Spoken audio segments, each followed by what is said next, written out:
আজকে রাতে এখানে এটা কি হয়, এই গ্রামের যুবক যুবতীদের যদি মেয়েদের যদি আলাদা ব্যবস্থা করা হয়, আচ্ছা এখানকার উদাহরণ দিয়ে লাভ কি, এখানে এরকম হবে না। ঢাকা শহরে যে কনসার্টগুলো হয় মেয়ে ছেলের তো আলাদা ব্যবস্থা নেই, আছে সবাই দাঁড়ায় থাকবে আর মোবাইলে লাইট জ্বালায় থাকবে, নতুন করে খেয়াল করতে না, মাঝে মধ্যে তো ইন্টারনেট আসা আপনারা দেখেন না, হ্যাঁ একজনে টুন টুন টুন টুন করে গান গায়, সবাই মোবাইলে মনে লড়ায়, ওই যে এই দিয়ে বাতি লাগায়, ঠিক না, ঠিক কিনা, হ্যাঁ ঠিক।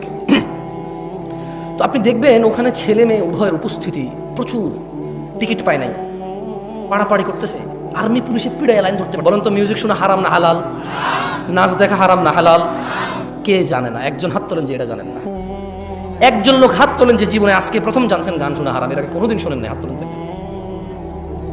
আমি তো একটু আগে এটাই বলছিলাম, আমাকে কেন নিয়ে আসছেন এই পৃথিবীতে? আল্লাহ যা নিষিদ্ধ নিকৃষ্ট করেছে প্রত্যেকটা সম্পর্কে আপনি জ্ঞান রাখেন। হয়তো কোন আয়াতে বলেছে নিষেধ, কোন হাদিসে বলেছে নিষেধ, এটা আপনি জানেন না, কিন্তু কাজটা যে নিষিদ্ধ এটা আপনি জানেন।